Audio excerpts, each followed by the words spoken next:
What's up guys? Welcome back to my channel. Balik lagi nih bersama Gigi di sini. And how are you guys? Apa kabar kalian semua? Dan untuk yang baru gabung di channel aku, perkenalkan, nama aku Gigi.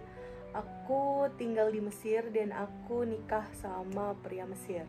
Dan di channel aku ini aku akan ngebahas tentang culture, relationships, dan hal-hal unik yang berkaitan dengan Mesir. Dan pastinya akan ada daily vlog, masak-masak, dan lain-lain. So guys, biar nggak lama-lama, seperti biasa, jangan lupa untuk like, comment, and subscribe. Dan jangan lupa untuk tekan tombol lonceng notifikasinya, biar kalian jadi orang yang pertama tahu kalau aku udah upload. So guys, without any basa-basi, let's get to the video. Jadi guys, di video kali ini, seperti judulnya, kita akan ngebahas tentang gimana sih gaya pacaran orang-orang di Mesir itu. Kenapa aku pilih topik ini? Karena beberapa kali tuh aku sering banget dapat pertanyaan-pertanyaan di DM aku di Instagram yang isinya tuh kayak wow gitu. Jadi gini pertanyaannya, Kak, bener gak sih laki-laki Mesir itu kebanyakan udah gak perjaka? Bener gak sih mereka suka ngelakuin hal itu dengan pacar atau mantan mereka? Well, how should I know? I mean, suami aku kan cuma satu, dan sedangkan laki-laki Mesir itu kan ada jutaan. Jadi ya aku gak tahu, masa aku harus nanya ke mereka satu-satu apa kamu masih perjaka atau enggak. So obviously, I don't know how to answer that kind of question. Tapi jangan sedih guys, karena di video ini aku akan ngebahas tentang pertanyaan yang aku mention tadi. Jadi sekarang kita masuk ke pembahasan yang pertama.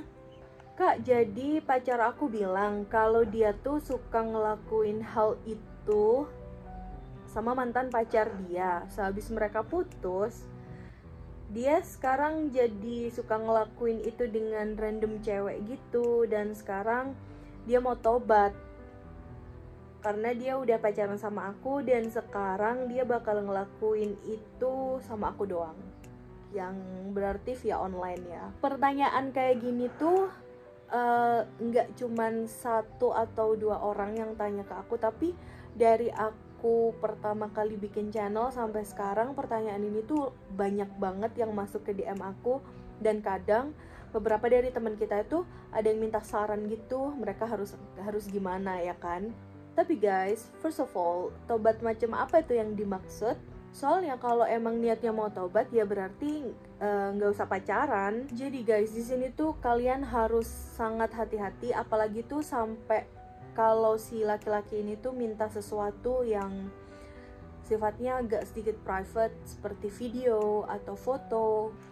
Cause believe me, mereka itu ngomong kayak gitu ya buat ngerayu biar kalian itu luluh, biar kalian itu mikirnya oh dia udah tobat demi aku. Padahal who knows, di belakang kalian mungkin ada beberapa wanita lain yang melakukan hal yang sama dengan dia. Dan untuk masalah kirim-mengirim foto atau video atau share apapun itu, well, itu kan nggak apa ya, pacaran sama orang Indo aja gitu. Itu tuh banyak. Sekarang mau pacaran sama siapapun itu banyak banget laki-laki yang bakalan minta kayak fotoin ini dong, fotoin itu dong. Dan untuk masalah kalian mau ngasih apa enggak, itu kan totally up to you, itu terserah kalian, itu hak kalian.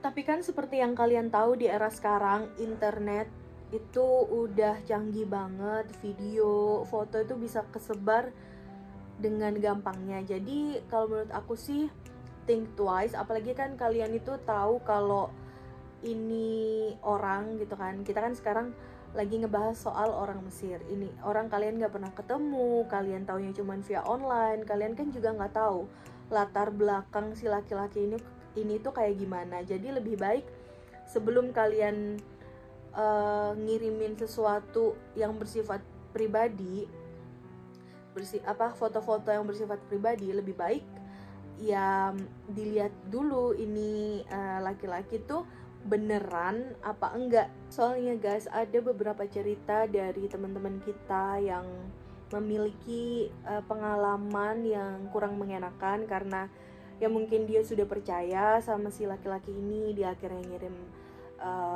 foto atau video yang bersifat pribadi, tapi akhirnya si laki-laki ini berubah jadi agresif dan suka marah kalau gak diturutin kirim foto lagi, dia bakalan ngancem untuk nyebarin. Dan yang parahnya juga ada salah satu orang yang curhat ke aku. Dia bilang kalau si laki-lakinya itu minta kirimin duit karena ya dia udah terlanjur ngirimin sesuatu yang private ke dia, dan kalau dia nggak ngirimin bakalan diancem, kalau dia nggak ngirimin duit bakal diancem. Dan akhirnya juga mau nggak mau dia harus ngeblok si laki-laki ini dan berdoa biar laki-laki ini ya nggak melakukan hal-hal yang aneh-aneh dengan foto-foto atau video-video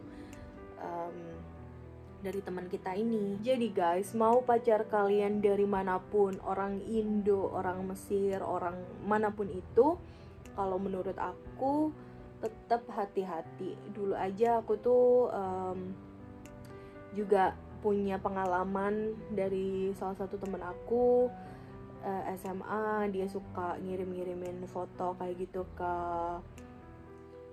pacarnya, dan akhirnya fotonya itu tersebar, dan itu tuh kayak bikin geger satu sekolah gitu. Jadi lebih baik untuk kalian tetap hati-hati, jangan mudah percaya apalagi sama laki-laki online. Karena jujur guys, sosial media itu beda banget dulu sama sekarang. Kalau dulu tuh lebih orang, nggak semua orang kan bisa main sosial media, tapi kalau sekarang kan udah gampang banget. Jadi apa-apa kayak video, foto itu tuh gampang banget kesebarnya. Jadi untuk kalian lebih waspada ya. Dan sekarang kita masuk ke pembahasan yang kedua. Di sini pembahasannya akan lebih ke arah habit orang Mesir saat pacaran itu kayak gimana. Dan seperti biasa, balik lagi, kalau video ini tuh apapun yang aku jelaskan nanti itu tuh based on my own experience, murni dari sudut pandang aku. Jadi kalau umpamanya ada opini yang berbeda dari video di YouTube lainnya, itu karena opini kita berbeda. Jadi gimana sih gaya pacaran orang Mesir itu? Sebenarnya bisa dibilang kalau gaya pacaran orang Mesir itu hampir sama ya kayak orang Indo 11-12. Karena kan kita apalagi yang orang Muslim itu, kalau menurut aku sih nggak beda jauh. Lebih ke tergantung keluarga atau lingkungan sekitar aja.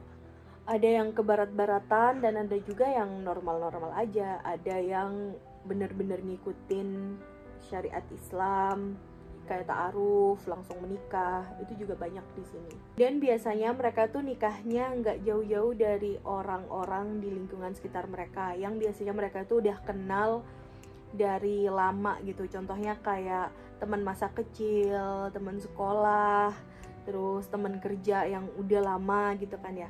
Terus temen dari kakak atau temen dari adiknya gitu, atau enggak juga sepupu, atau enggak ya pasangan-pasangan yang dijodohkan oleh kedua orang tua mereka. Jadi ini tuh agak sedikit unik guys. Jadi faktanya mereka tuh sebenarnya pacaran itu nggak lama-lama. Mereka itu lebih kayak yang temen biasa gitu loh, tapi mereka tahu bakalan nikah. Kalian tahu kan maksud aku?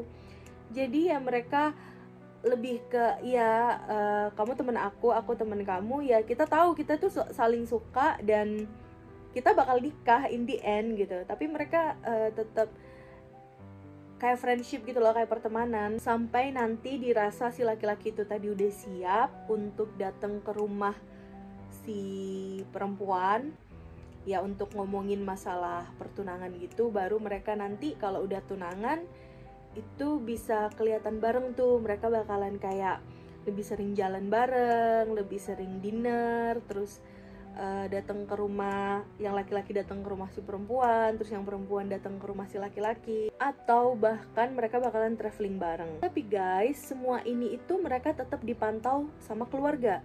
Jadi contohnya gini, ada laki-laki sama perempuan nih, mereka udah kenal lama, udah temenan, terus si laki-lakinya ini tadi udah mantep banget, udah mau nikahin si cewek ini tadi. Akhirnya si laki-laki ini tadi pergi ke rumah si perempuan ini untuk kalau istilahnya kalau di Indo itu minta gitu loh, kayak tunangan gitu kan ya, minta restu. Nah kalau udah direstuin mereka bakalan tunangan. Nah abis itu tetap sampai mereka nanti nikah itu ada ikut campur keluarga, ada campur tangan keluarga. Jadi kalau umpamanya mereka mau traveling, mau jalan-jalan, itu tuh keluarga tuh bakalan ada di sekitar mereka gitu. Jadi sangat jarang ada keluarga Mesir yang bakalan cuman kayak ngebiarin anak perempuannya itu tadi jalan sama tunangannya gitu. Biasanya mereka bakalan bareng-bareng gitu. Mata aku gatel guys, sorry. Jadi sebenarnya kesempatan mereka untuk berduaan itu limited banget. Karena guys di Mesir itu keperawanan itu masih sangat-sangat penting ya. Jadi mereka itu masih banyak yang menganut bahwa kalau si perempuan ini tadi tidak berdarah berarti dia sudah tidak perawan dan orang yang wanita yang nggak benar.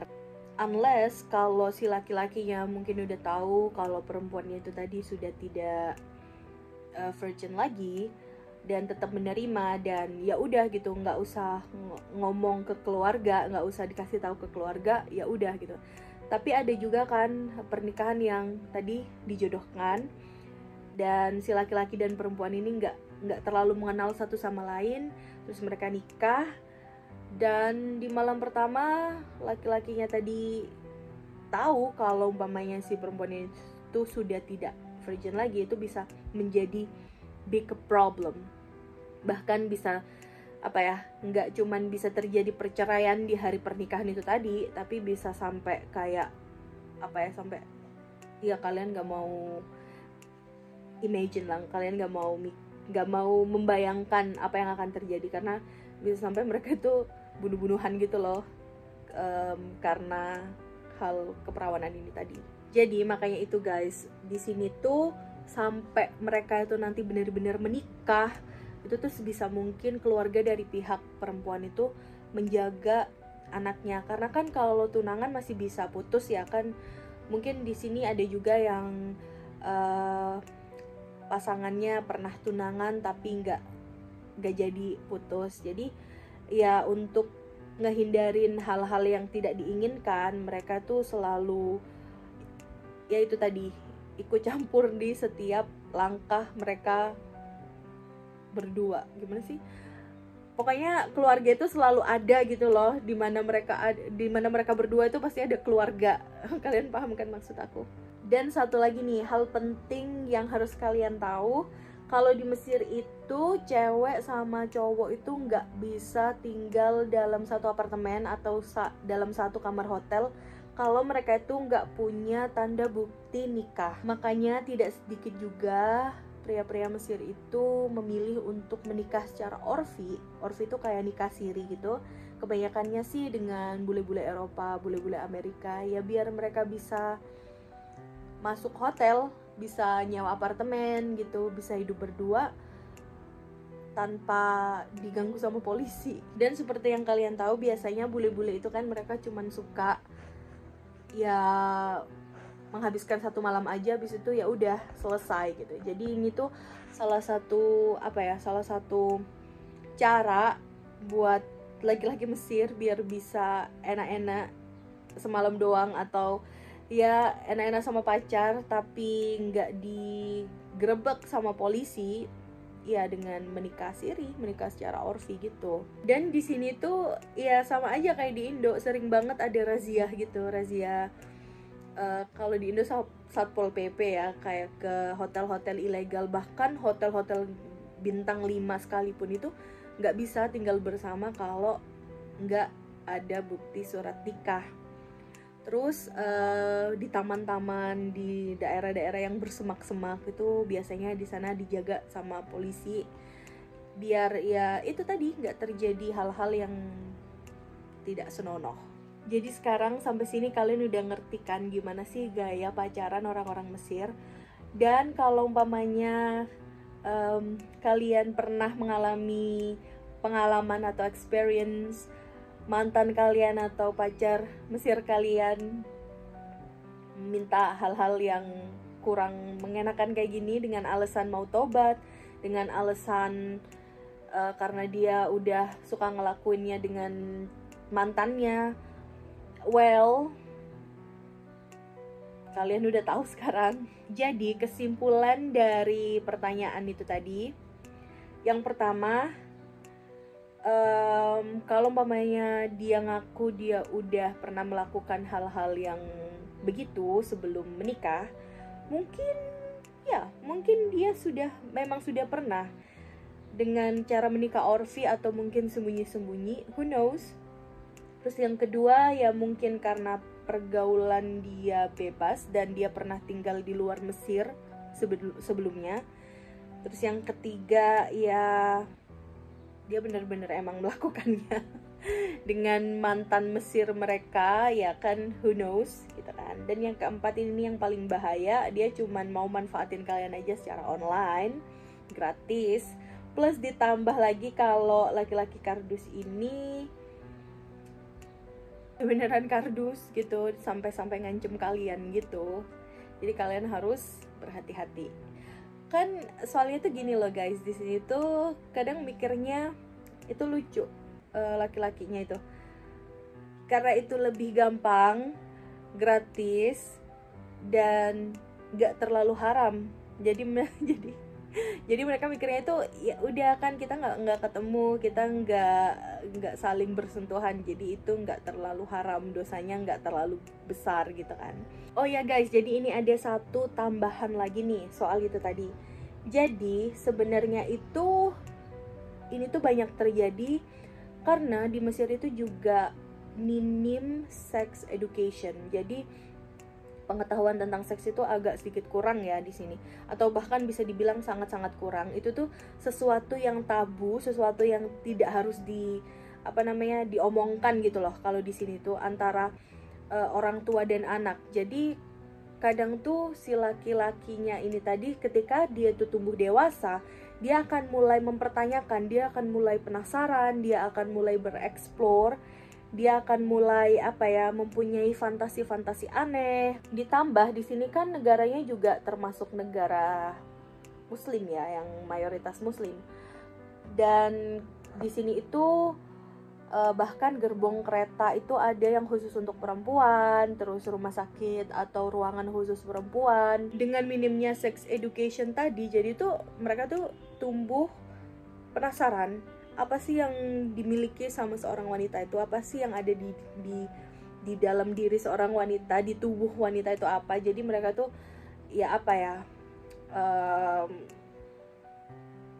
pengen melampiaskannya aja gitu. Jadi emang gimana pun itu, sex education itu sangat-sangat penting untuk biar anak-anak kecil itu tuh tahu kalau itu tuh sesuatu yang nggak baik.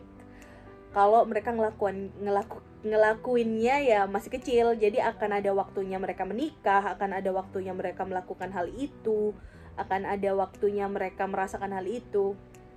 Jadi mungkin kita sebagai generasi penerus yang akan menjadi orang tua, kita bisa lebih berhati-hati lagi dan mengedukasi anak-anak kita nanti untuk menempatkan diri mereka secara umur kayak gitu loh. Maksudnya biar mereka itu nggak terlalu penasaran, dan ya udah, kalau udah waktunya ya kalian boleh gitu, kalau belum waktunya ya kalian nggak boleh.